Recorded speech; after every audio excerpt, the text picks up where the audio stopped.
You can never have too many giants for Moonstone, so this Moonstone Monday I'll be painting Angerbola, one of the new miniatures from the Shades of Moonreach. I'm Lee and I'll be taking you through the process I used to paint Angerbola. I prepared the resin miniature by giving it a good clean with some warm soapy water, dried off, primed with dark grey, and then added a heavy dry brush of white, and I glued on some bark to represent some rocks as well.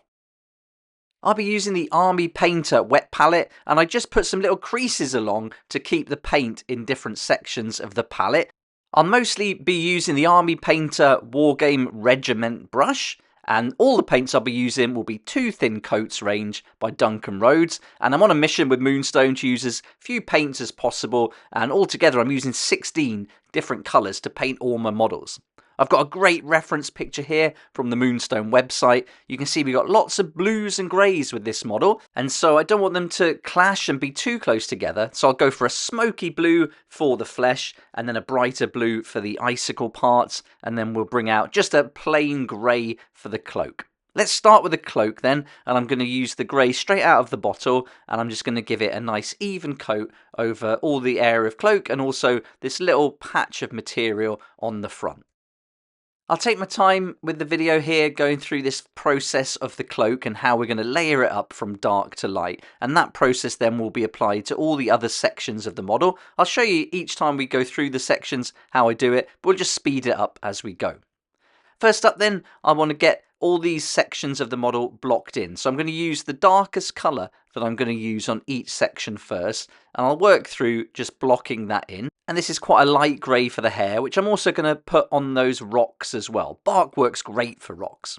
Now let's add some cuirass leather. This is going to go on all the leather parts, so we're going to put it on the boots, and it's going to go on the straps, and also on the wrist guards as well. You've got a belt on this miniature too, so we're going to pick out all those areas, and then we're going to use a little bit of water with this paint, probably about 1 part water to 2 part paints at this stage, and then I'm only actually going to use 1 coat of this because it's quite a rich pigment, and that's all we need to get this first layer on the miniature. Next up is marine blue. This is the only blue I'm going to use for the model, but to change the colour up and get that smoky effect, I'm going to use the sanguine scarlet and skulker yellow to make a nice orange. So I'll make the orange colour up first, mixing that yellow and red together. Then I'm going to add that orange to the blue. Now these are opposite on the colour wheel, so this is going to create a shadow colour for our blue. So you can see there, that's really nice and rich now. That's changed the colour and giving us something that we can work with for the base layer of all the flesh areas. So pick out all those areas, going over the face, the hands, the legs. Then I'll take some dragon's gold, and it's a real nice gold this, and it's going to go on the little belt buckle. There's a chest plate, and you've got some rings as well. And then I thought I would also paint the axe in gold. I was going to do it silver, but I thought I liked the gold, how that contrasts with the blue and works well with the brown. So I thought rather than just having another colour in there, let's just stick with gold. I also picked out the trim along the tops of the boots here, just using the side of my brush and making the texture of the model do all the work for me. And I'm making sure to move the model rather than myself, so it's nice and easy to work with. Now we've got all the base colours blocked in and fully painted, I'm going to let that completely dry, and then we'll add a wash. And for the wash, we're going to use, again, the Two Thin Coats range. This is Battle Mud Wash. And I really like this. It dries really well. It doesn't come out glossy like you sometimes get with other brands. I'm just really impressed with this range, and it's been really fun to use these minimal colours to create all the different tones and shades for all the different miniatures in the collection. So I'm really having fun using fewer models. And here you can see that has completely dried now, and it's come out really nice. You've got a very nice matte finish. So now I'm going to start back on the cloak, and we'll focus on that for a few minutes, and we're going to build up all the different layers of paint going from dark to light. First of all, I'm using just the grey, and then I've added quite a bit of water to it, probably about 1 part water to 1 part paint, and I'm picking out most of that cloak. I'm not going right in the recesses, but I'm just going to pick out the areas that are going to have the most colour to them. And then I'm going to lighten that grey up and move on to the second stage and slowly go narrower and narrower until eventually we're only going to be painting the most raised areas and the edges of the cloak.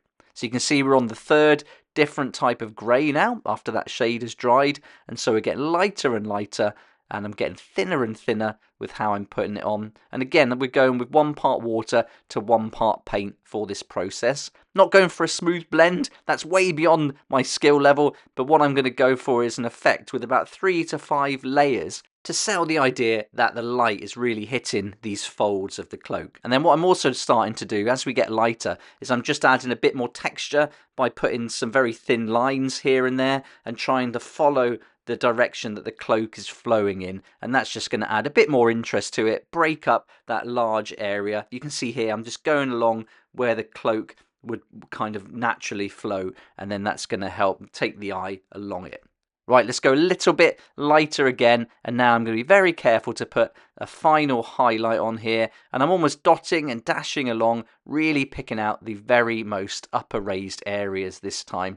And so here we've got a little bit of light that's going to catch that section, because that really does stand out, so I might be a bit heavier handed there. But then along the edge, being very careful, again using the texture of the model to do all the work for me. And that's the process finished for the cloak. Underneath the cloak I didn't go quite as light, so I kept that in the shade, but really happy with that finish that we've got.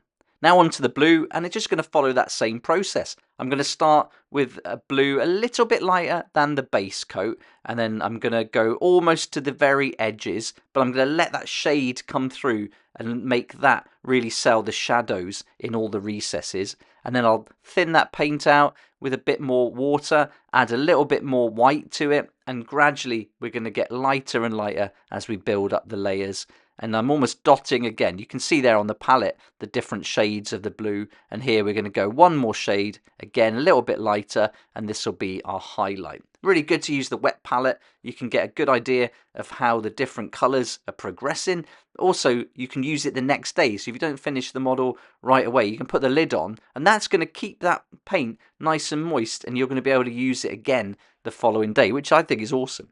Alright, now I'm just going with some blue straight out the bottle and some white, and this is going to give us a slightly different colour blue that we can use on the areas that are kind of the icicles or the frosty flames that are coming off the model. And this is a really nice way to bring the model to life. It just looks like there's loads of movement going on here, and that's the first colour blue done. I'm adding a bit more white to it now, going quite a bit lighter now, and you can see that because we had orange in the blue of the flesh, these two blues on the flames and the flesh aren't going to really blend in too much. They're going to work together nicely because they're all based on that marine blue, but they're going to be different enough to add interest to the model.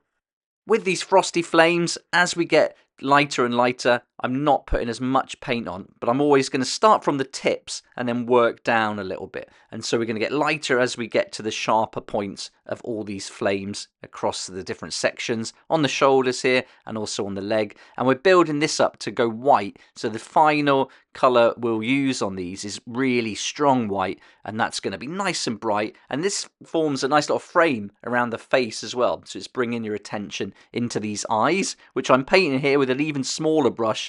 And I always dread painting eyes, so I'm a little bit off camera, sorry about that, but you get the idea. Just put a little bit of paint on there, dot it in. I made a little bit of pink as well, and so I'm going to put that in on the teeth and the gums and the mouth area. So I'm going to use that pink first, and then when that's completely dry, I'll go in and just pick out the teeth, the top teeth, with a little bit of white.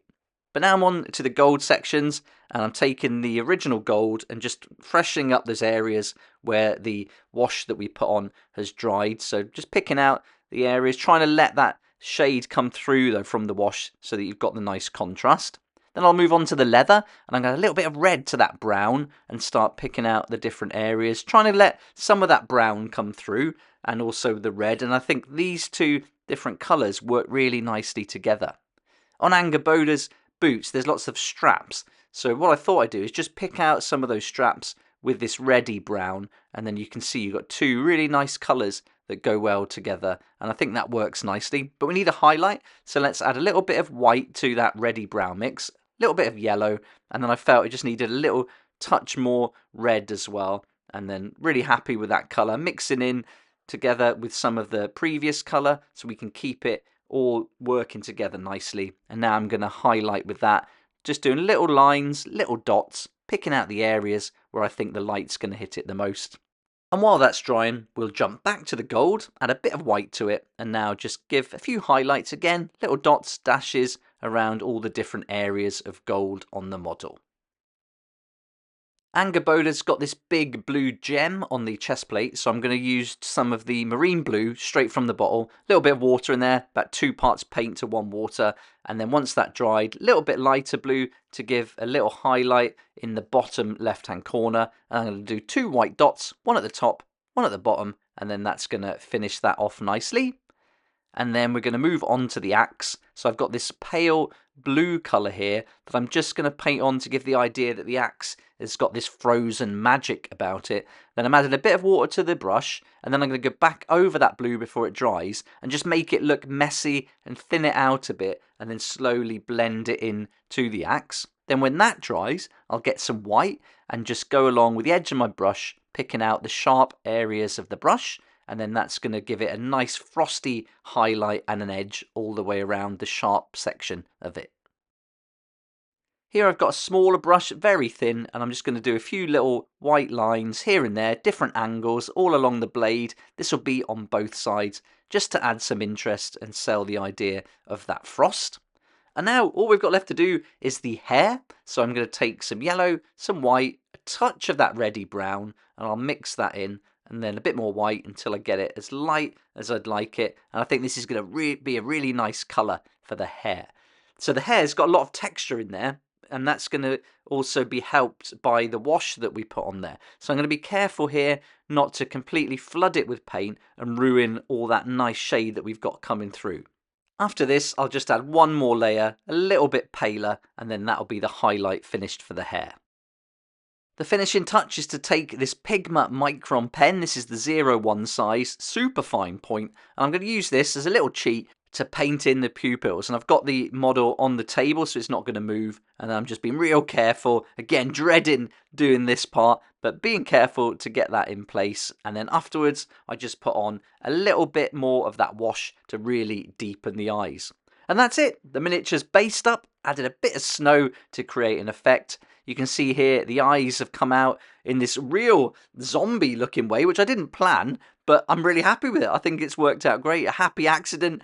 And then the model itself, I'm really happy with. I think this is going to fit in so nicely with the other models from the range, and just using some layering techniques and a few colours, I'm really happy with the result. By watering that blue down, we've created that frosty effect on the axe, real quick and easy to do, and you can just do it in a few stages. And I've based the model up so it'll fit in with the other shades miniatures, but I've added a bit of snow because I thought that would work for Angaboda. I'm really happy how the hair turned out with this miniature. I think that mix of colours works really nicely with the blue and the gold and the browns, and then the texture coming through the model has done all the work to create that idea that the hair's flowing, and I think this is my favourite part of the model.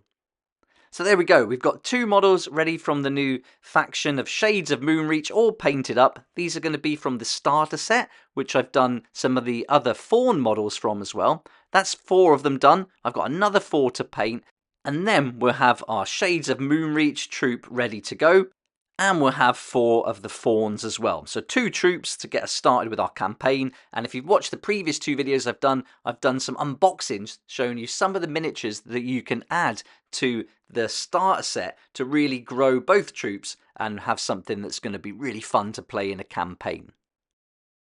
I hope you enjoyed this video and found it helpful. If you are anything like me, you may have only painted with contrast paints mostly in the past, so I definitely recommend having a go and trying this layering technique. I've also really enjoyed using fewer paints and mixing my own colours too. There's loads of videos on the channel now for Moonstone, lots of different painting videos. I've gone through unboxings from the starter set and also loads of others from the different factions. I recently did a video going into colour theory a little bit, just the very basics of it as well. And if you want to see exactly what comes in that starter set for Moonstone, that's up on the channel. I've done painting for the different miniatures that I showed you earlier for Jada, and I've also done lots of other paint videos in the past for models like this one, Dim and Dimmer, which is one of my favourites. If you want to learn how to play the game, there's a complete how to play rules series on there, and I'll put links down below to the Moonstone website where you can find out more about the game and also all the miniatures that are available. Thanks so much for joining me for this week's Moonstone Monday, and I look forward to seeing you here next time on Tabletop Skirmish Games.